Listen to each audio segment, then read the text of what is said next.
galera, muito boa tarde, está no ar mais um episódio do nosso querido e amado Quinto Período Podcast, o podcast do Quinto Período em parceria com a BVRJ, aqui a gente valoriza quem constrói o basquete do nosso estado. Dê seu like, compartilhe, espalha para geral, deixe também aqui o seu comentário, o seu feedback, quem você quer receber aqui no Quinto Período. Deixa aqui o nome que a gente vai atrás, a gente vai convidar, porque é muito importante aqui a sua participação. Beleza? Sigam também lá o Instagram da ABVRJ, @ABVRJ. Aliás, tem uma matéria lá que a gente fez, né, na final do Master 55+, entre Ímpetos e Botafogo. Tá bem legal, você pode acompanhar no nosso Instagram do Quinto Período Podcast, ou também no Instagram da ABVRJ. E também temos uma novidade, né? Agora também estamos no Spotify, spotify.com/Quinto Período Podcast. Antes do programa começar, aliás, hoje muito especial esse nosso episódio, vamos falar dos nossos patrocinadores. IB Odonto, Doces da Salete e também nutricionista Jéssica Vasconcelos. Começando com a IB Odonto, odontologia estética, implantodontia, Tijuca e Irajá, de segunda a sexta, das 9 às 17 horas, sábado, das 8 às 12 horas. Quero mandar um abraço aí especial ao nosso Ítalo Bulhões, da IB Odonto. E agora, Doces da Salete, doce que alegra o seu dia. Doces feitos no pote com muito carinho. Peça pelo direct do Instagram da Doces da Salete ou através do WhatsApp.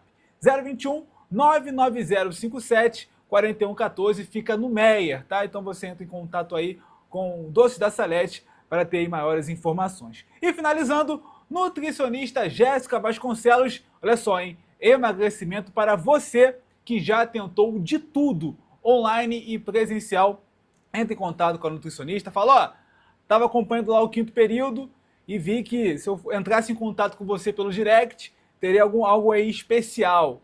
Então pode entrar em contato com ela, fala que acompanhou aqui o Quinto Período e que o Fabrício falou que se você entrasse em contato, ia ter lá alguma coisa especial para você. Beleza? De volta aqui ao nosso episódio, do meu lado direito, o nosso idealizador do Quinto Período Podcast, Leonardo Costa. Léo, boa tarde. Boa tarde. Agradecer a Deus por mais esse momento aqui que a gente está falando do esporte que a gente tanto ama. E, cara, eu esperei esse momento desde o primeiro episódio. O Fabrício está de prova aqui. Cara, um grande amigo que eu tenho no basquete, um cara que eu joguei muito tempo, que me ajudou, que me deu conselho, que me deu esporro, que eu guardo no coração, Dudu Monteiro, nosso malvado favorito. Cara que tem um coração assim, do tamanho de um bonde. Quem olha o Dudu parece ser aquele cara ranzinza, pelo contrário, cara. Coração maravilhoso. Momento de vida muito complicado que eu tive. Ele foi um dos caras que mais me aconselhou e me deu suporte, cara. Dudu, bem-vindo e muito obrigado por esse convite. Eu que agradeço. E só mais uma coisa. Se não for o melhor do Brasil, tá entre os melhores do Brasil, treinador de formação. Com certeza. Aqui no Rio não tem melhor. Dudu, eu quero só antes confidenciar que todo mês eu fecho a agenda com o Léo. Eu falei, agenda de agosto, Dudu Monteiro. A hora que eu falei, ele falou, malvado favorito! É isso que ele falou, né? A gente esperava aqui. Então, o Quinto Período tem a honra de receber você aqui, um dos maiores formadores de talentos do nosso basquetebol, não só carioca, brasileiro, tá? E eu vou confidenciar outra coisa também.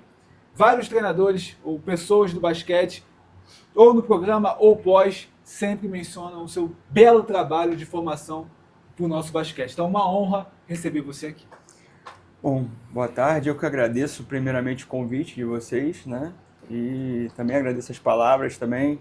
Assim, sempre tentei ser a melhor pessoa possível, né? Acho que a gente está no mundo para isso. E, enfim, vamos lá. Né? Pode que a minha primeira pergunta, Léo. Cara, eu vou falar uma coisa aqui da nossa época de garoto. Não sei se você lembra do primeiro jogo que eu vi você dirigir. Foi um jogo no Canto do Rio, que faltou um treinador, não sei qual foi, uma categoria antes da nossa, e que a gente botou pilha para você assumir aquele jogo como treinador. Não sei se você lembra. Aí eu quero saber se foi dali que veio essa coisa de você se transformar em treinador. Assim, você já fazia faculdade nessa época? Não, eu ainda não. Eu entrei com 18 anos na faculdade, eu comecei a dirigir com 17 anos, ano antes. A gente era infanto, né? Isso. Antigamente o Sub-17 era infanto. Então a gente era infanto e eu já ajudava nas categorias de base lá, do Olaria. A gente começou no Olaria Atlético Clube, né? Extinto Olaria e saudoso Olaria, Saudoso né? Porque Olaria. assim, clube, Foi nossa casa, né? nossa casa, formador também. E eu já ajudava nas categorias de base, ajudava na escolinha do clube e, na verdade, não foi o que faltou o técnico, né? O técnico era o... Não sei se você lembra, o Luiz Antônio, né? Tinha o Luiz Antônio como técnico. Sim. Era o cunhado dele e o cunhado dele pediu para sair. Ele tinha arrumado uma eu outro não emprego, lembro, ele tinha arrumado uma outra situação para ele e ele pediu para sair. E eu acabei, como eu já estava já ajudando, eu acabei ficando. Era uma categoria sub-13, na verdade Mirim, né? Mirim. Antigamente tinha um nome, né? Era Mirim, sub-13. E eu acabei ficando no segundo semestre todo. E eu acabei fazendo um trabalho legal. A gente classificou para as finais, que antigamente as finais era turno e retorno todo mundo. E classificavam-se 6 para jogar as finais. E desses 6, o primeiro e o segundo ficavam de bye para a semifinal, e o terceiro pegava o sexto e o quarto pegava o quinto. A gente se classificou em sexto, pegando o Vasco, se eu não me engano, acho que era o Vasco. Não. E a gente acabou ganhando um joguinho do Vasco, mas perdemos lá dentro da casa deles e ficamos de fora. Mas aí foi meu início, foi assim, foi um início que foi por uma oportunidade, que ele lembrou bem, apareceu e eu fui, né? No ano seguinte eu entrei na faculdade, entrei na Castelo Branco, cursando Educação Física e dei sequência à minha carreira aí como técnico aí. E no início foi dividindo, né? Técnico e jogador. Como foi conciliar? Assim, a gente no início a gente ainda era muito novo, né? Sim. Então a gente tinha ainda o sonho de virar jogador, né? Então assim, não vou mentir, a questão do técnico era um pouco de segundo plano. Era uma maneira que os clubes menores, né, eles tinham de manter um atleta recebendo uma ajuda de custo, né, para jogar e para dirigir também, né? Então a gente fazia esse 2 em 1 aí, né? Mas eu com 22 anos, eu estava já no Grajaú Country, também estava dirigindo e jogando. Eu percebi que eu tinha que ser técnico. Ali eu vi que eu tinha que me dedicar mais. Eu era técnico do Sub-12 nessa época lá e dirigia as escolinhas. Aí eu percebi que eu tinha que me dedicar mais e foi aí que eu larguei a questão de ser jogador e me dediquei exclusivamente a ser técnico. E assim, de um adendo, era um dos melhores armadores do Rio de Janeiro da categoria, tá? Não é nada Sim, não, sim, mas claro. era mesmo, tanto que tiveram várias propostas pro Dudu sair, só que ele já estava com esse negócio da olaria de ser técnico e tudo, então assim... Assim, a olaria a gente acabava ficando porque Comodidade, né? Uma comodidade e a gente já sentava no banquinho do adulto ali. Se a gente Isso, fosse para outro lugar... Botar tudo de novo. aí porque a gente- desde o infanto a gente sempre, ele e Jacó, né? A gente sempre sentava ali no... Podia nem jogar, mas tu já estava ali. Se tu vai para outro clube...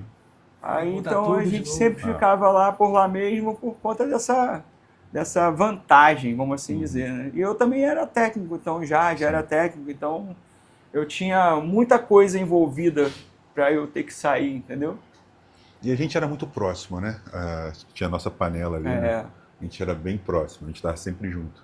Só o Dudu que não ia aos bailes, tá? Ih, não, Dudu. Não, eu me poupava. O Dudu foi uma vez ao baile. Dudu chegava de camiseta, bermuda, daquela calçadinha desbotada e chinelo de dedo. Aí eu falei, Dudu, ele não gostou não, virou as costas e foi embora. Ô, Dudu, e desde essa época sempre trabalhando com base?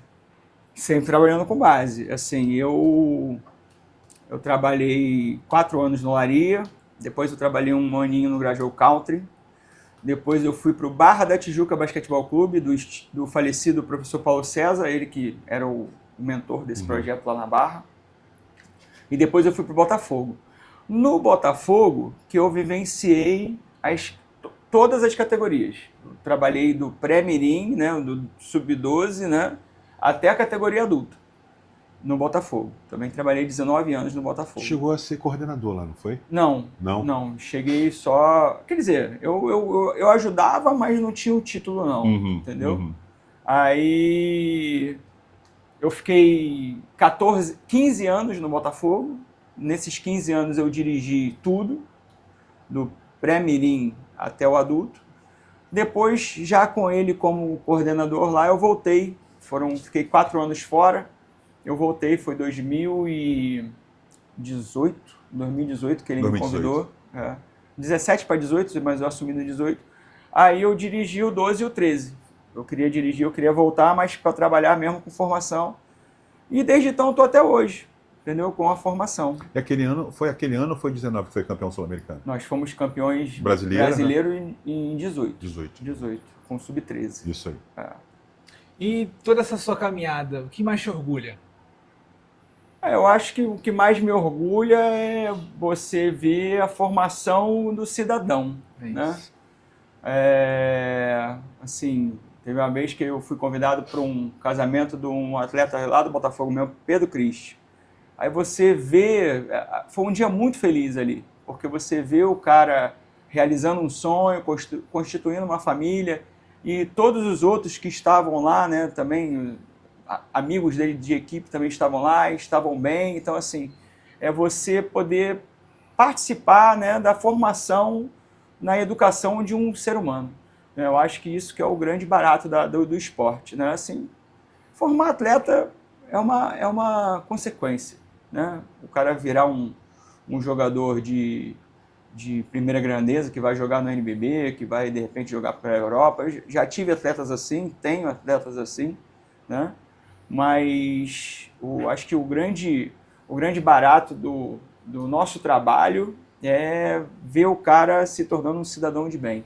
Lá, a gente conversou com o Thiago Brani, do Niterói Basquete Clube, e ele falou, olha, lá no Niterói a gente vai formar 1% de atletas, mas nosso desejo é formar 100% cidadãos. E acho que é isso, né, Léo? É um excelente trabalho do Niterói. Já estão há pouco tempo. Belo trabalho.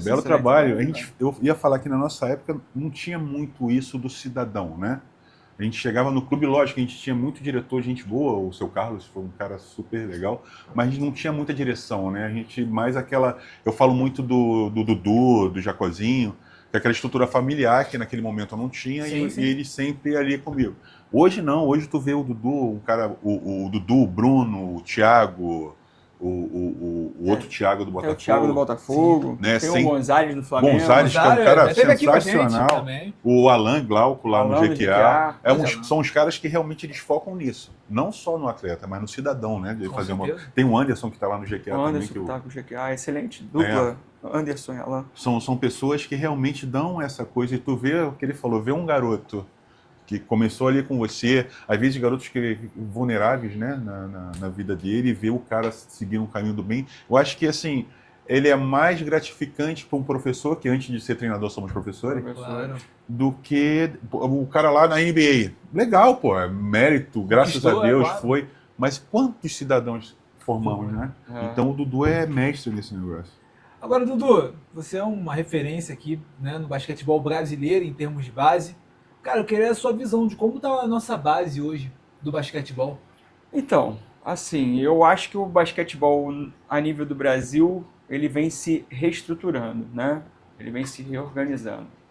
O NBB fez muito bem para isso, né? Assim, hoje nós temos um campeonato muito bem estruturado, né? Muito bem organizado, e que nós temos jogadores que os garotos se espelham, que isso é necessário, né?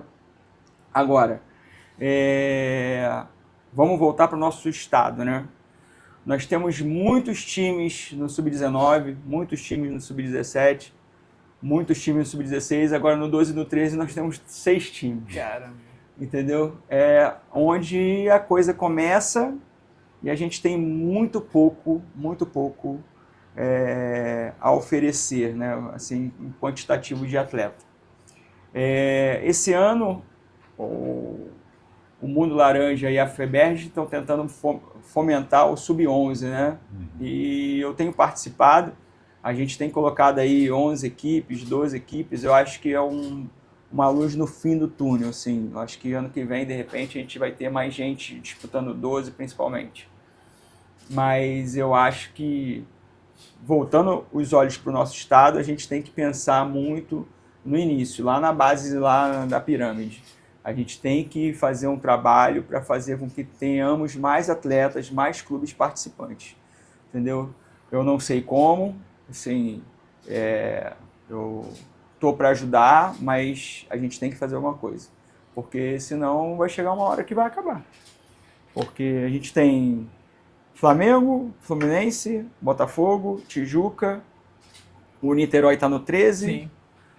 Não está no 12, tem o BSA lá da Barra da Tijuca, né? E o Volta Redonda, que sempre também tem as categorias de base. É o que nós temos, entendeu? Então, assim, a gente tem que, de algum jeito ou de outro, voltar a ter pelo menos 10, 12 equipes na nossa base da pirâmide, porque é aí que a gente forma o jogador.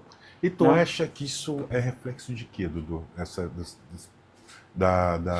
Do pouco fomento ou de interesse da Eu acho que é reflexo de muita coisa. Porque tem violência, tem muita coisa envolvida, né? Assim, eu acho que a gente pode pegar, por exemplo, o exemplo do futsal do Rio de Janeiro. Né? Tem fraldinha, tem não sei o quê, tem os garotos com 7, 8 anos já estão jogando campeonato. Sim. Verdade. Né? Entendeu? Então a gente pode pegar o formato deles lá, perguntar como eles conseguiram fazer isso e a gente fazer igual. Né? Mas é o que você falou, assim, tem violência. A gente, quando a gente era garoto, a gente ia pro treino sozinho, né? Isso aí. A gente, hoje, o meu time sub-13, ninguém vai sozinho, os pais levam, né?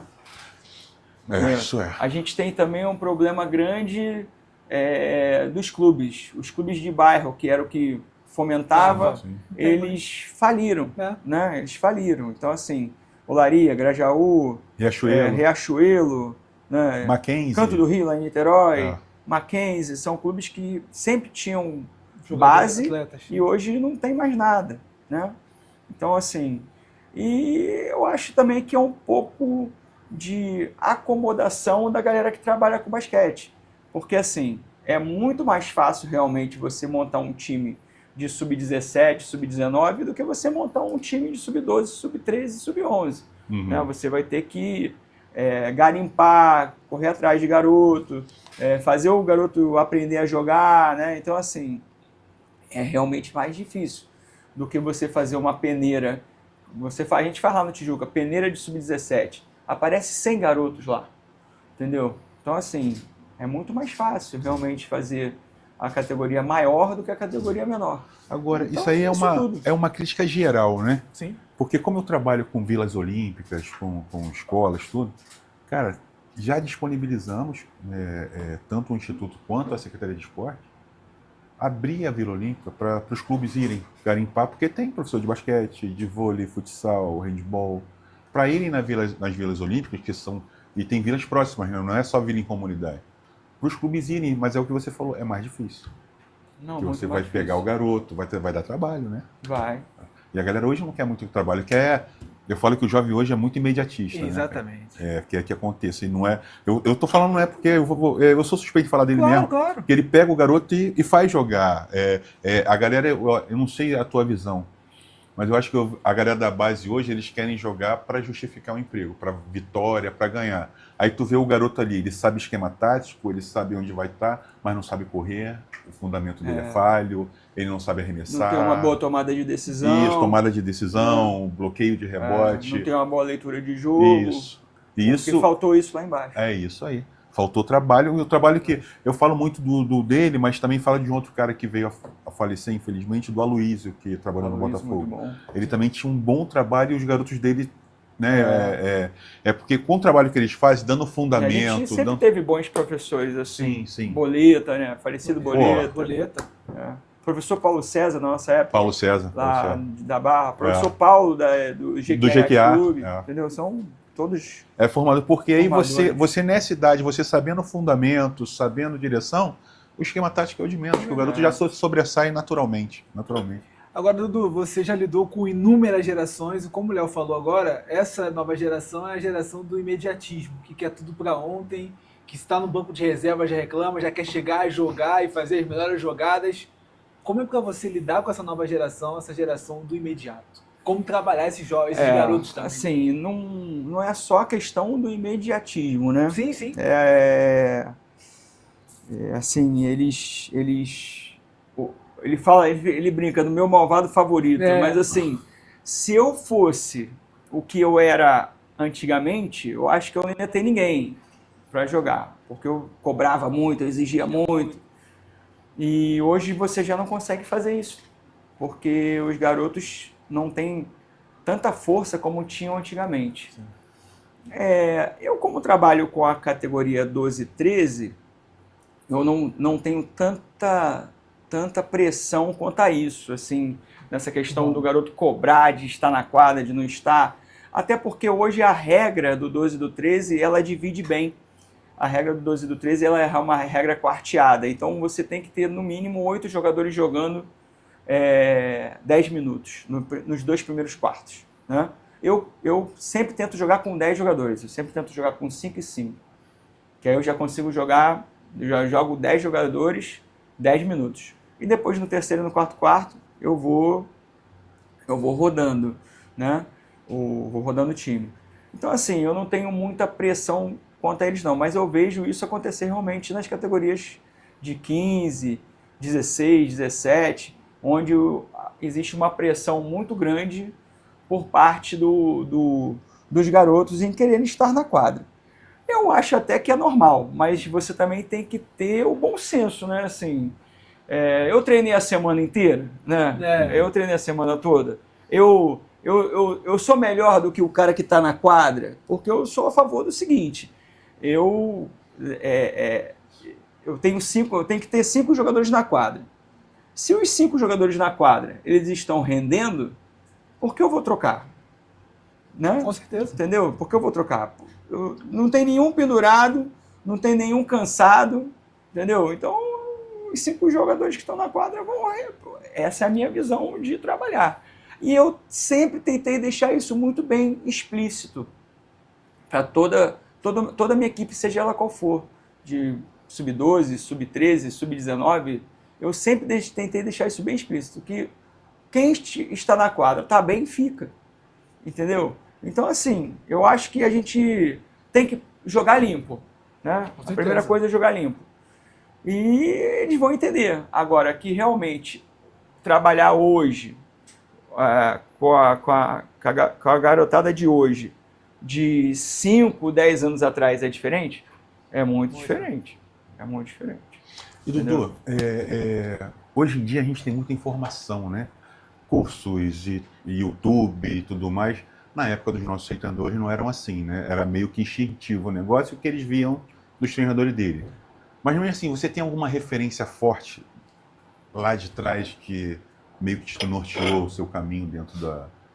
De antigamente? De antigamente, a história de ser treinador. O professor Paulo, eu fui atleta do professor Paulo, do GQA, e sempre gostei muito do trabalho dele. E enquanto ele vivo, eu sempre tentei tirar alguma coisa dele, né? Assim, quando a gente jogava contra, o que você falou, não existia WhatsApp, não existia nada disso. Nada né? disso. Então, assim, o estudo era você ver outras pessoas trabalhando, né? Então, eu fui ver ele trabalhando, né? Assim, a gente também teve bons profissionais, a gente trabalhou com bons profissionais, né? O Julinho, o pai do Igor, né? Sim. O Igor também é muito bom técnico também, mas o Julinho sempre foi, para mim, também um dos melhores. Para mim também sempre uma diferença. A gente teve o Edu, né? O professor Edu lá no Laria, também, que era oriundo do Mackenzie, também muito bom técnico. Então, assim, a gente... trabalhamos com bons técnicos. Walter Foca, então assim, a gente sempre... Valdir Bocardo. Né? Então, assim, a gente sempre teve boas referências. Hoje em dia, assim, eu sigo o basquete de formação argentino. Assim, eu estudo pelo grupo LG Basket, onde eu faço os cursos, troco algumas informações, entendeu? Eu sigo com eles, que assim, para mim hoje... É uma referência. É referência. Vocês ganharam um campeonato na Argentina, né? Os Sonhos Dourados. O Tijuca ganhou. Eu já não era mais o técnico dessa categoria. A gente ganhou ano passado o Sub-14. Eles trabalharam comigo até o Sub-13. Aí a gente foi campeão na Copa Sul-Americana no ano passado, em 2025, lá em Santa Rita do Sapucaí. Aí classificou para esse campeonato na Argentina. Agora, você falou em relação ao curso, né? A metodologia que você aplica, né? Modelo argentino.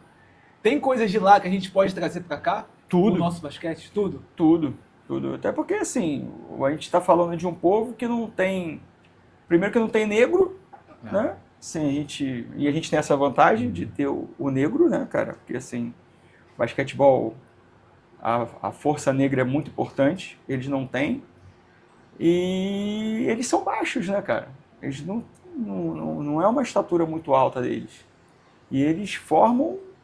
Assim, tem cidades que tem mais de 200 times de mini basquete, entendeu? Rosário, o Marcelo Berro, o Rosário, o Miguelzinho, que é meu atleta, que o filho dele é bom jogador. Muito bom jogador. Eram 200 times que eles tinham na cidade, entendeu? Então, assim, eu acho que tudo. É uma referência hoje de mini basquete argentina? É Argentina e Espanha, né? Argentina e Espanha.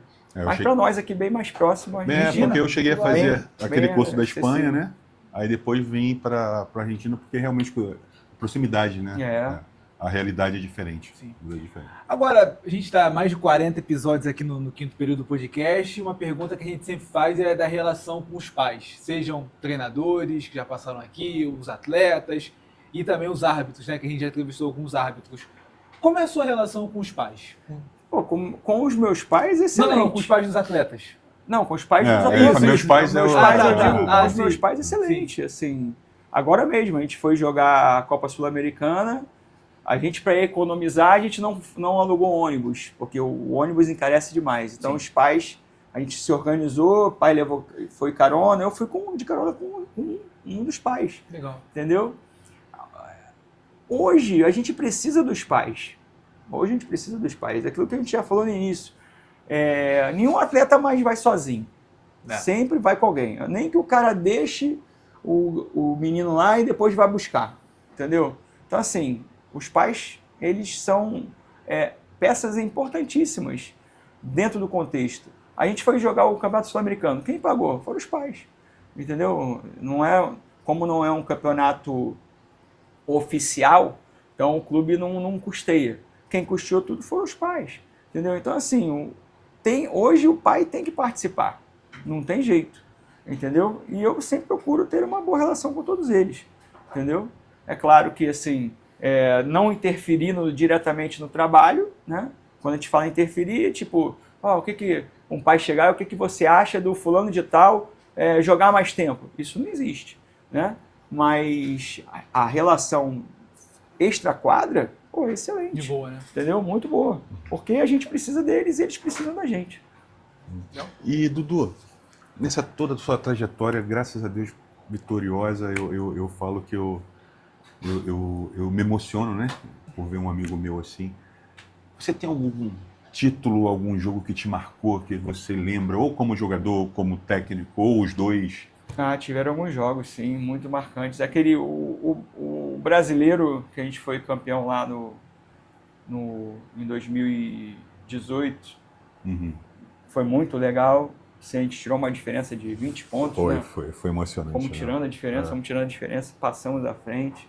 E assim, cara, desculpa ter te cortado, Dudu, a minha emoção. Tu vê o teu amigo, a tua referência, tirar 20 pontos e ser campeão. E o time foi o Sport, não foi? Era o Olímpico de Minas. Um timaço, assim. Cara, espetacular. E esse jogo, quando eu fui campeão também Sub-17, que na época era infanto, né? Também no mesmo esquema, a gente tirou do Central também uma diferença enorme também. Central era aquele time que tinha o Bebê ou o Fredinho, né? Um negócio assim. Eles já eram na categoria mais acima. Essa categoria ninguém ganhava no Rio de Janeiro. Do Fred e do Bebê ninguém ganhava. Era Pitico, sim. Mandioca, essa galera, que era o time do Central. A gente também tirou uma diferença grande e ganhamos o jogo, no jogo 3. lá no Botafogo também. E o meu primeiro título do Tijuca também foi bem emocionante. Foi. Sim, foi bem legal, porque assim, foi um ano que eu saí do Botafogo, né? Sim. Então, depois de trabalhar 19 anos no Botafogo, aí nós montamos um time no Tijuca que foi para ser campeão mesmo, mas assim, tinha uns adversários, o Flamengo era muito forte, o Volta Redonda que fez a final era muito forte, e nós ganhamos, e ele foi o primeiro título, assim, acho que o primeiro título sempre, né, traz uma... Depois vieram outros, mas esse primeiro foi bem legal. E você tem uma geração sua de referência, Dudu? Pô, essa foi a melhor geração que eu tive. Eu tive essa geração que eu fui campeão infanto lá no Botafogo. Eu sempre gostei muito de trabalhar com eles, assim, eram garotos que não tinha nenhum garoto excepcional, mas era um time muito coeso, tinham muito bons jogadores, então esse era um time. O outro time aí já era um timaço, esse time que foi campeão brasileiro aí no Botafogo 2018, em 2018, era um timaço, a gente foi campeão brasileiro e fomos campeão carioca também, então era um timaço. Até hoje aí o Clebinho tá jogando aí, né? Aquele outro menino que parou, né? Aquele que veio junto com ele. O Igor. Acho que só tá jogando universitário. Ele tá fazendo medicina, né? Ah, tá. Esse time. E esse time que você falou, do Sonhos Dourados, o time que foi campeão Sonhos Dourados, também uma geração muito forte do Tijuca. Também 10 jogadores muito bons. Nós ganhamos o Sul-Americano, ganhamos o estadual, sub-13, depois eles ganharam o Sul-Americano no 14, ganharam o estadual no 14, ganharam o 14 lá na Argentina, é um time muito forte. Hoje eles são sub-15, é um time também muito forte. Eu acho que esses 3 times que são, na minha concepção, que eu trabalhei, os 3 times mais fortes. E o Dudu também, ele tem uma carreira longeva como professor, ele trabalha numa escola há muito tempo, foi multicampeão intercolegial, né, Dudu? Eu jogo jogos escolares também, né? Que bacana. Sim, eu jogo pelo Instituto Pio 11. Então, tem vários campeonatos, né, a nível escolar, né? Tem ligas, tem o intercolegial, tem os jogos escolares. Os jogos escolares eu nunca joguei porque, assim, o nosso foco lá no Pio 11 é não federado, só atletas não federados. E os jogos escolares podem jogar federados. Então a gente não joga. Mas todas as outras competições eu também já belisquei também. Beliscou bastante, né? Eu já belisquei, já levei alguma coisa para casa. E a melhor função que ele tem até hoje, eu acho que ele vai concordar comigo, é ser pai. Sim, pai duas de 2 meninas lindas. 2 meninas, uma já adulta, outra fazendo 15 anos agora em agosto. É bem gratificante também, né? Assim, pai de menina também, assim, é diferente. É diferente, porque eu sempre trabalhei com meninos, né? E quando veio a primeira menina, eu sempre falei para minha esposa assim, eu queria menina, para ser uma coisa diferente. E eu sempre vi a menina muito colada com o pai. Verdade, isso é verdade. Né?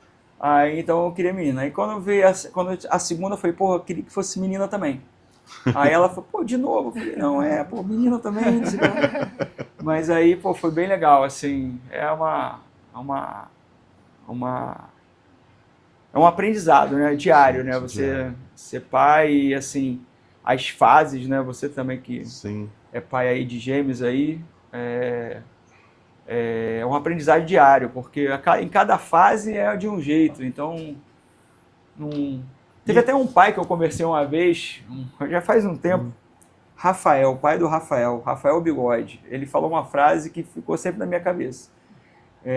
O Rafael jogava comigo lá no Botafogo e ele decidiu parar de jogar. Aí eu conversando, ligação com o pai, falei, pô, mas aí, cara, o que houve? Por que o Rafael quer parar de jogar? Ele falou, não sei, cara, é a primeira vez que eu tô sendo pai de adolescente.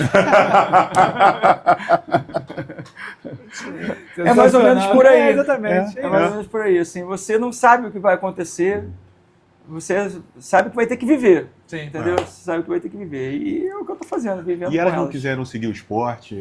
Elas jogaram a nível escolar, jogaram. A mais nova joga basquete, treina vôlei também.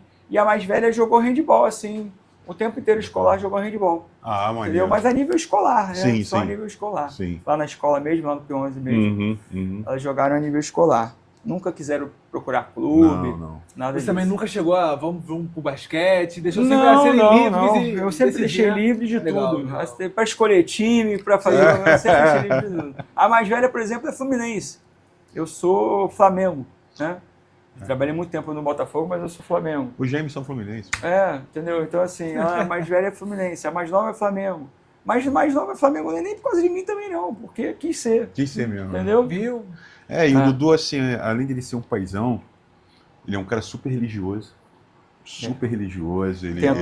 Tento seguir os É. princípios da Igreja Católica. Isso, ele até eu tirei algumas dúvidas já com ele, até sobre a questão da quaresma, dos tapetes de sal, Sim. né?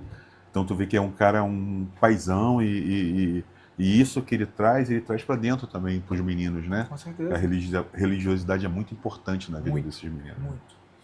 E mudando um pouco o cenário hoje do basquete, a gente já falou do mini do estado, né? E dessa mudança que está tendo no basquete nacional,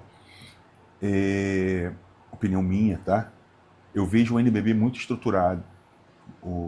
Eu acho que ainda mais ter fechado novamente com a CBB, eu acho que foi tiro, cesta de 3. Só que o que eu vejo, estruturou ali, a LDB ainda está meio claudicante, né? Mas está rolando. seguindo bem. Só que quem faz base não são eles. Quem faz base são as federações.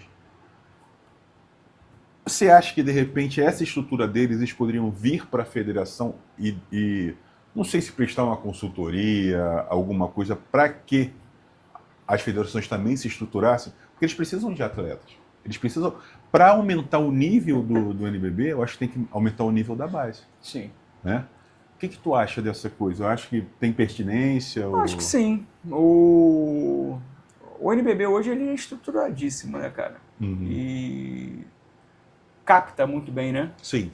Capta muito bem. Então, eles poderiam realmente essa ideia de ajudar nas federações. Uma coisa também que a gente tinha que pensar em voltar e fazer eram os campeonatos brasileiros, né, de seleções. Sim. Né? Porque assim, nós temos os CBIs, né?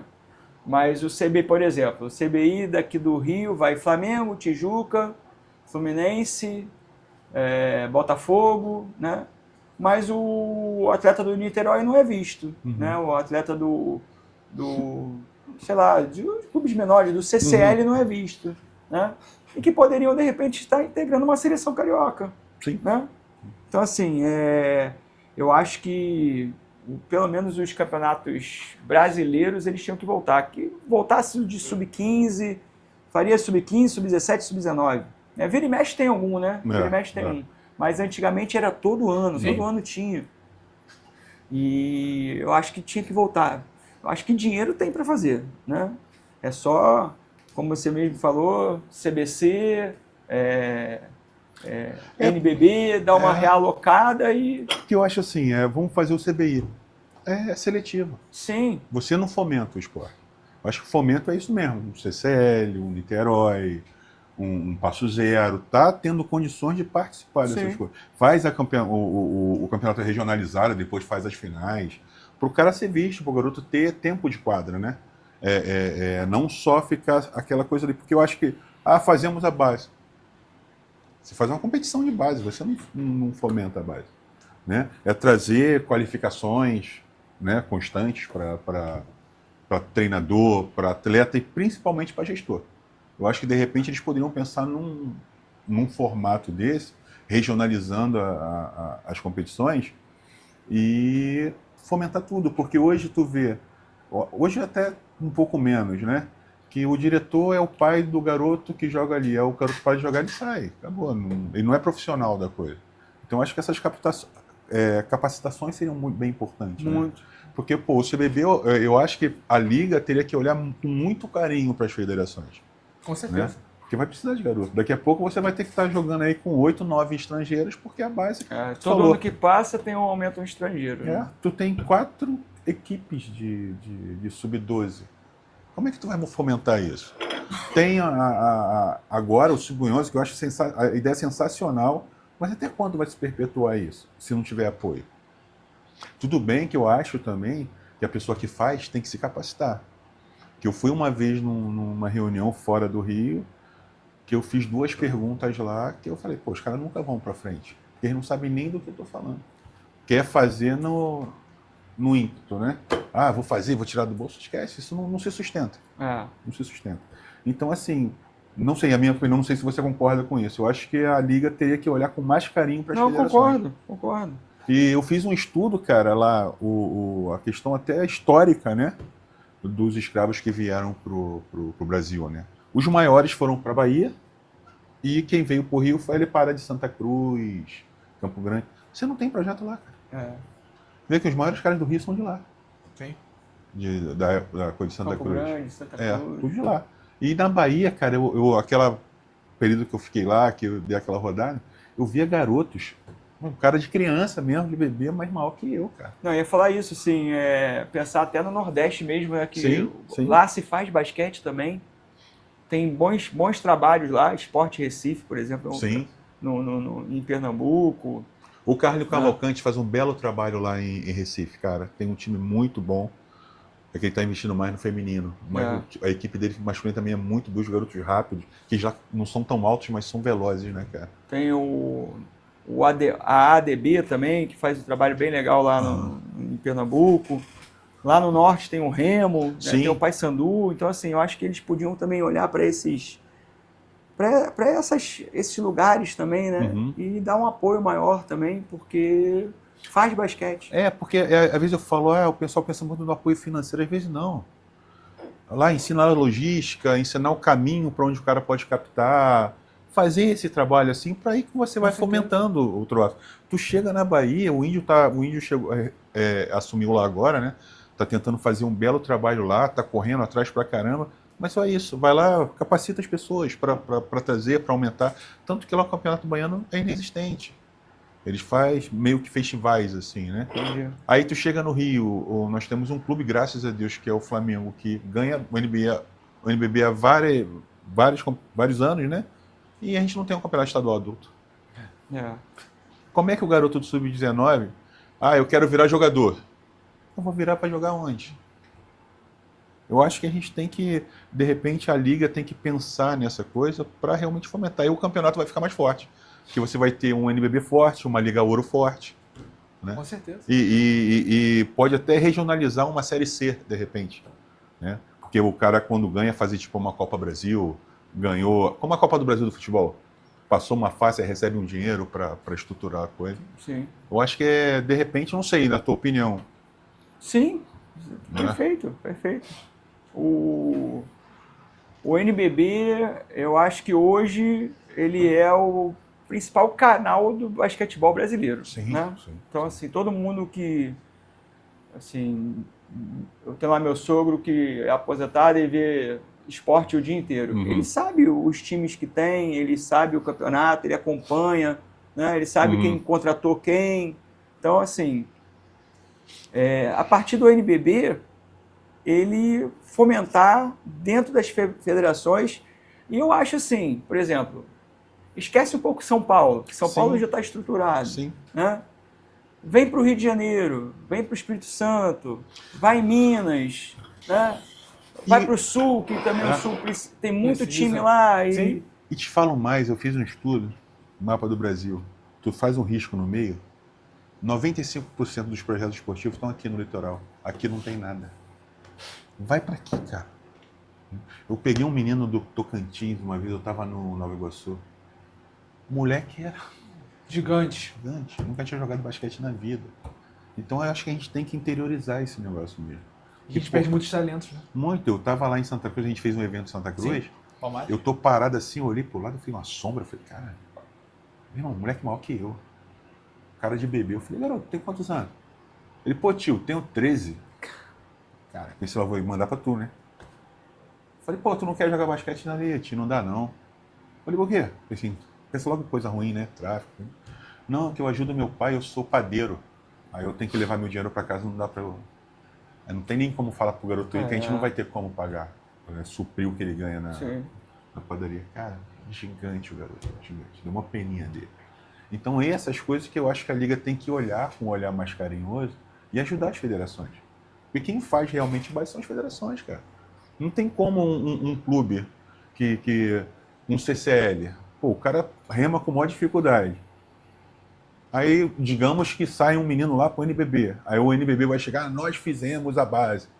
Fez, ele jogou a LDB. Então, mas quem fez a base foi o CCL e a Federação do Rio. Eu acho que... Tem um garoto do Tijuca que é do CCL. Aí. Joga LDB. Uhum. O João. Ele joga. E o cara não leva nada. Não tô falando nem que ele tenha que... Não, eu entendi. Tem que ter uma Pelo menos estrutura. alguma estrutura. Isso, chega ali, pô, conversa com o cara, pô, o garoto tá na NB, é do CCL, vamos lá no CCL. Qual é a sua estrutura? Qual a capacitação que você precisa? Né? Ensina logística, até material mesmo, que eles ganham material, dá um material de treinamento. E graças a Deus a gente consegue ajudar o CCL, mas e se não consegue? O cara, de repente, nem segue em frente, né? Nem segue em frente. Hoje tá difícil, né, cara? Porque hoje tudo é muito caro. Tudo muito caro, né, Dudu? Tudo muito caro. E a gente, quando joga, não tem essa ideia, né, cara? E só quando a gente passa pro outro lado que a gente tem. Fazer esporte é muito caro. Muito caro. É taxa disso, taxa daquilo, aí vai. Se você não tem um pai, você não ia jogar sul-americano, você não ia jogar torneio, não ia jogar nada. Nada. A gente não tem ideia do quanto é custoso, Sim. né? Por isso que eu sempre falo muito para os meninos, valorizem seus pais. Teu pai te deu tênis? Foi o melhor tênis que ele pôde te dar. De repente o teu amigo é melhor, mas o seu é o melhor porque foi o que ele pôde te dar. Né? E mais, Dudu, o que você mudaria aqui, depois de tudo que a gente falou, que a gente pudesse ter um brilho no basquete carioca novamente? Eu acho que o que você tocou no assunto é verdade. Falta o Campeonato Carioca adulto, né? Quando a gente era garoto, a gente queria ver o jogo, né, cara? A gente queria ver o jogo, a gente com... O garoto que é 17, 19 já queria sentar no banco, né? Então a gente queria estar perto. Então acho que faltou... E a gente via nossos ídolos em quadra, Em quadra, né? Pô, meu ídolo era quando eu era garotinho, meu ídolo era o Lourinho do Laria. Lourinho. Entendeu? O Paulo Chupeta do Tijuca. Isso. Não era o Oscar, não era o Marcel, era esses caras, o Pezinho do América, né? O Valdeir do América. Valdeir. Os caras eram meus ídolos. Entendeu? Então, assim, eu acho que voltar o campeonato adulto de estadual, acho que isso aí é uma coisa relevante, né? Voltando esse campeonato, abrir esse campeonato para que os basqueteiros possam ver o campeonato, Sim. né? Tipo, rodada dupla no Tijuca. Então, dá ingresso para todos os moleques, para os moleques irem lá ver. É para se fazer novos ídolos, né, cara? Sim, para se fazer novos ídolos, entendeu? E fomentar a base. Assim, eu estou muito preocupado com a base da pirâmide. Eu acho que o que eu falei, a gente tem aí um início promissor com esse Sub-11 que a FEBERD está fazendo Mini no basquete, Mundo Laranja, um mini basquete, né?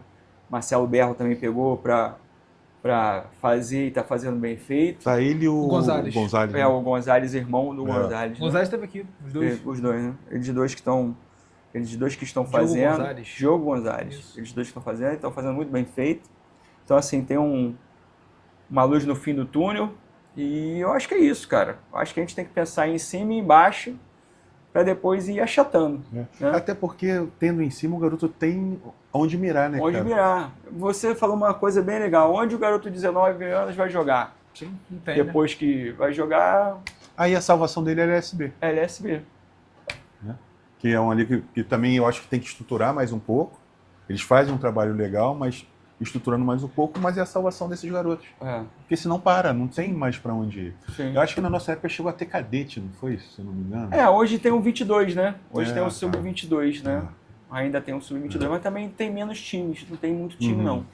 É Flamengo, Tijuca, tem Campos, tem Niterói, deve ter uns Tem Iguaba, 7. se eu não me engano agora, né? O Iguaba tá jogando 15, Tá. 15, se não me engano, 15 e 17. Porque assim, chega nessa idade, porque no meu caso, por que eu falo que eles foram muito importantes na minha vida? Eu já trabalhava no banco. Então, até treino eu chegava atrasado, porque eu já trabalhava. Então, eles que me seguravam. Conciliava ali. treino. Eu não né? tinha como me dedicar ó, Com certeza. 100%. Mas aí tu chega ali com 19. Qual o time que eu tenho para jogar no Rio? Onde eu vou? Flamengo. É. Aí eu agora o Botafogo. Tá, 2. Só. Acabou. Mas e que não vai, na verdade, só se o garoto for excepcional. Aí ele contrata. Se não for excepcional, não vai também Vai jogar. ficar perdido. É. Agora, Dudu, vamos entrar num tema polêmico aqui, que é questão muito da visão, eu não vou generalizar, mas da maioria dos dirigentes pela vitória. Vitória, vitória, vitória, vitória, vitória, e nunca no pensamento da formação dos atletas. Como você enxerga isso e se você já passou por essa situação de dirigente te cobrar nas suas categorias sub-12, sub-13, apenas a vitória e nunca na formação? Já passei por isso e eu tentei mostrar que não é só isso, né? Assim, eu até agora voltando da viagem do sul-americano, a gente conversou sobre isso com os pais que estavam no carro, a gente conversou sobre isso. Assim, eu sempre tentei ser competitivo. Eu sempre tentei ser competitivo. E o Léo Figueiredo fala muito bem isso. Assim, se você trabalha certo, você vai ser competitivo. Com certeza. Entendeu? Se você trabalha correto, você vai ser competitivo. Então eu sempre tentei ser competitivo. E a pressão sempre existiu de direção. Isso aí nunca vai mudar, né? Apesar que hoje quem está comandando lá, o Tijuca Albira, até que ele é bem tranquilo quanto a isso, não sei se é porque ele também é técnico, né? Sim. Ele foi técnico a vida inteira também, então, assim, ele não tem tanta pressão, mas a pressão sempre existiu. E eu sempre deixei bem claro que eu sempre quis ser competitivo. Eu sendo competitivo, eu vou brigar pelo título. Aí, se eu vou ser campeão ou não, aí a gente vai ver. É do dia, do jogo. Porque, assim, tem o teu trabalho, tem o outro trabalho, tem o outro trabalho que também são bons trabalhos, entendeu? Então, assim, você pode chegar numa semifinal e perder um jogo de 1 ponto. Jogo 3, perdeu de 1 ponto. Não vai para fazer final. Pô, teu trabalho é ruim? Não. Claro Entendeu? não. Então, assim... Ainda mais na sua categoria que a gente tá bem servido de treinadores, né, cara? Muito boa mesmo. Sim, a gente tem bons trabalhos. O Botafogo faz um excelente trabalho. Marcelo Berro, que agora está no Fluminense, está reestruturando, está fazendo um bom trabalho. Tijuca lá comigo. Flamengo com o Gonzalez, né? Então, assim, Tem aquele bons pessoal de trabalhos. Volta Redonda que faz um bom trabalho. O Daniel, também. o Dagobel Dagobel. lá em Volta Redonda também, muito bom trabalho também, entendeu? Então, assim, a pressão ela vai sempre existir. A pressão vai existir através de dirigentes, não só dirigentes, mas de pais também, entendeu? Mas deixar bem claro que o objetivo é ser competitivo, entendeu? Sendo competitivo, a gente pode ser campeão ou não. Aí vai depender do dia, do jogo, do momento, entendeu? Da situação. Às vezes a gente tem um bom jogador e ele está doente, né, naquele dia, ou machucou, entendeu? Então, assim, tudo isso também é levado-se em conta. Não? Eu tô viajando do tempo aqui, né, cara? Lembrando de tudo. Queria que tivesse todos aqui, Jacó, Jair, Adriano, Grande várias Adriano. histórias. Léo Cabeludo. Léo Cabelo. Eu só fazia besteira. E a gente viveu esse momento, eu acho que Deus é bom demais, né? Que por mais que nossa vida tomou outros rumos, né? Mas a gente está sempre, de uma certa forma, ligado, junto, Sim, né? se ajudando. Pensando sempre um no outro. E assim, Dudu, Estou emocionado. A gente percebeu. O olho tá brilhando. Tá sim, tá sim. É porque agradecer muito. E tem até o irmão dele, que tem uma história muito bacana, sim, que eu vi um anúncio de jornal de um cara pedindo jogador para Fortaleza. Caramba. A gente tinha que passar um fax, lembra? A gente fez o nosso currículo, aí passamos um fax na casa do irmão dele para lá. Aí o cara veio para ver a gente jogando. Ele acabou não indo por conta do trabalho. Mas eu fui e outros foram também. Foram no nosso barco. No nosso barco, que foi num anúncio de jornal, É. o cara pedindo jogador para jogar o Campeonato Cearense, Lá o Coronel, né? Coronel Adelso Julião. Ah, Aí eu fui, acho que Jacó também não foi, não né? foi, não foi, mas aí eu e ele, a gente mandou um currículo via fax, na época era fax. Ah. Ele veio ver os jogos aqui no Rio de Janeiro e acabou levando Uma galera. uma Uma multidão galera. pra lá pra jogar. E foi bem legal, foi bem Foi legal. legal pra caramba. E tem o outro irmão dele também, o Décio, que chegou a ser treinador Foi lá treinador, no foi Laria. supervisor do Laria. É. Também, então, tu vê que a família dele Sim, tudo muito tá sempre envolvida lá No clube. no clube. Cara, foi uma época sensacional na nossa vida. A festa do Avaí também era...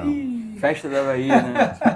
Acho que ainda tem no clube aí. Tem? Não sei, não sei. Teve uma vez Já não frequento a Laria há muito tempo. É. Eu não entro no clube há muito tempo. eu entrei há É. pouco tempo, porque eu tava com um projeto lá. Ah, Aí eu lembrei... agora é só futsal, né? Eu vejo Só futsal. Eu Só vejo futsal. pelo Instagram. É, o Instagram tem. A quadra é só um piso É um de futsal. Taraflex lá. Taraflex e futsal. É, eu cheguei a tentar levar um basquete com panhão pra lá, mas não deu certo. Aí quando eu entrei no ginásio, eu lembrei que a gente ficou escondido. Você não tava. Dentro da caixa d'água pra poder entrar na festa do Avaí de graça. A gente ficava muito escondido também no vestiário, né? Ficava muito escondido no vestiário. Uma vez eles tacaram o gato do... A gente pegava a chave com o roupeiro e É. ficava dentro do vestiário. Tinha um gato do senhorzinho lá, que era o roupeiro, aí tinha uma exposição de cachorro dentro do ginásio. Esses caras pegaram o gato e jogaram no meio. Que isso? Soltaram o bode, cara. Quem cuidava do gramado do Laria eram os bodes. que ficavam comendo. Bode. Botaram a gente pra correr no campo. Esses caras abriram a porta do coisa e soltaram os bodes no meio. Eram os bodes que tomavam conta Ê, do Dudu. campo. A gente fazia algumas besteiras. Coisas que, graças a Deus, não tinha celular. Não era filmado. Nada. É uma besteira ingênua. Exatamente, pelo amor de Deus. Nada. Roubaram um banco, a gente viajando. Eu não sei quem foi. Tinha um buraco no meio do ônibus que a gente viajava. Os caras entraram, paramos num... Acho que foi indo pra Friburgo, Sei não lá. sei. Os caras roubaram o banco da praça e botaram no lugar do buraco. Assim, eu falei, cara, O ônibus era bem caótico, né? a gente, cara, parava em Friburgo, a hora que a gente ia entrar, a gente tinha que descer e empurrar o ônibus. O ônibus era bem caótico. Tempo bom, era Tempo feliz, bom. né? Muito. Muito. Quando o cara se perdeu lá, indo pra Angra. Pô, a gente foi jogar em Angra. Ele foi pela Dutra, não foi pegando a Brasil direto, Sim, né? direto. Aí falou que sabia O um Santos atalho. ali, puta. Eu sei que o jogo era isso. A gente saiu de Olaria, eram 4 horas da tarde, era 7 horas da noite, a gente não via mar, porque eu tinha que ver mar em Angra, né? A gente não via mar. Aí o cara foram ver com o motorista, não, eu me perdi. Aí parou na polícia lá, aí a polícia, não, realmente tinha como entrar, mas já passou, agora tem que voltar. Eu sei que a gente chegou... A gente trocou de roupa, né? No ônibus. No ônibus. O boleto mandou a gente ficar aquecendo. Aquecendo, trocando passe, porque ia chegar. Eu sei que a gente chegou no Laria meia-noite. Sem sair do ônibus. Mãe, Era- do cacete. Era um jogo do adulto. É. Mãe, esposas, todo lá. Não existia não existia Celular. Celular, né? não Não existia. tinha. Porque ligaram pro Angra, falaram, não chegaram aqui ainda não. Não, Deu. Cara, foi um desespero do cacete. foi. Eu me lembro, o motorista foi mandado embora. Com certeza. Foi demitido Tem que assim. fazer. Teve Logo uma depois. vez, não lembro se o Dudu tava, a gente voltando de Friburgo, eu passei ali, eu vi o motorista tomando um vinho. Falei, Jair, vai dar merda. Ele tá bebendo vinho. Porra, na volta ele quase caiu com o ônibus. Caralho. Meu irmão, a gente veio batendo no motorista. Nele e no Edno, né? Do Edno. Não, muito. O Edno era um massagista que a gente tinha mentiroso. Gente boa, gente boa. Gente boa demais, É. gente boa. Mas sempre Ah, mentiroso. gostava de contar a história. Eu gostava de sentar no final do banco porque ele ficava contando piada. Aí vira e mexe tomar esporro, que o Aí, treinador chamava, a gente não prestava atenção. Esse campeonato brasileiro de seleções, né? Sim. O Rio foi campeão brasileiro e ele foi como massagista. Aí ele não queria mais botar a mão na gente. Eu sou campeão brasileiro. Aí eu chegava lá, Edno, faz um frango, está na minha coluna aí, ele vem cá. Pronto, vai embora. Figura. Ele era o melhor, cara, ele era o melhor. Gente, estamos aqui encaminhando pro final do nosso 5º período do podcast. Léo, um episódio super especial hoje, né? Cara, assim, Acho que só Deus sabe a emoção que eu tô tendo aqui de estar com esse cara na minha frente. Várias histórias, eu acho que nem ele sabia da importância que ele tem para mim, Claro. entendeu? Porque foi um momento que eles se tornaram minha família. E foi mal. Segura. Segura. Isso me emociona não, por isso que eu queria muito Claro. que ele viesse aqui, porque para eu tentar transmitir e passar para ele a importância que ele tem na vida, não só minha não, tá? De várias pessoas. De muita gente, que é um cara focado, um cara estudioso e com um coração absurdo, um pai exemplar, um marido exemplar. Dudu, obrigado por você ser meu amigo e dar para o mundo tanta bondade. Ó. Cara, eu que fico muito feliz de estar aqui nesse momento contigo, né, Fabrício, relembrar nosso passado, que já faz muito tempo. Muito tempo. Histórias boas Sim. nas nossas vidas, né, assim, que constroem o que a gente é, né? Isso. Constroem o que a gente é, né? Agradecido muito por estar aqui com vocês, assim, pelo convite, né? Assim, falar daquilo que a gente ama, falar de basquetebol é sempre muito legal, muito bacana. E, enfim, é isso. Eu estou à disposição sempre que puder, sempre que quiserem. A casa é sua. Tá? É Tamo isso. junto. Meu amigo, sucesso sempre. Obrigado Tamo por tudo, junto. cara. E é isso, gente. Com esse aperto de mãos aqui que a gente encerra mais um episódio do nosso querido e amado Quinto Período Podcast. Um episódio muito esperado pela gente que finalmente foi possível realizar. Dudu tá convidado para voltar quando ele quiser aqui, já é de casa, já é sócio aqui do nosso Quinto Período Podcast. Ó, acabando aqui agora o episódio, tem, é claro, o nosso querido e amado Hall da Fama, sempre homenageando uma lenda, um nome super importante que passou pela história do nosso basquetebol brasileiro. Semana que vem tem mais, tá? Mais um episódio do Quinto Período Podcast. Valeu, galera, aquele abraço e tamo junto! Poucos nomes representam tão bem a grandeza do basquete brasileiro quanto Hortência Marcari. Conhecida como a rainha do basquete, ela encantou o mundo com sua habilidade, precisão nos arremessos e espírito de liderança. Ao longo de mais de 2 décadas de carreira, Hortência conquistou títulos nacionais e internacionais, tornando-se uma das maiores pontuadoras da história da modalidade. Vestindo a camisa da seleção brasileira, disputou diversas competições e liderou uma geração que colocou o Brasil entre as principais potências do basquete feminino. O ponto mais marcante de sua trajetória aconteceu em 94, quando foi uma das protagonistas da conquista do Campeonato Mundial Feminino, título histórico que projetou o basquete brasileiro para o cenário internacional. 2 anos depois, foi peça fundamental na conquista da medalha de prata nos Jogos Olímpicos de Atlanta 96, um dos maiores feitos do esporte brasileiro. Reconhecida mundialmente por seu talento e legado, Hortência abriu caminho para inúmeras atletas e continua sendo uma inspiração para novas gerações, mostrando que dedicação, talento e paixão pelo esporte podem transformar vidas.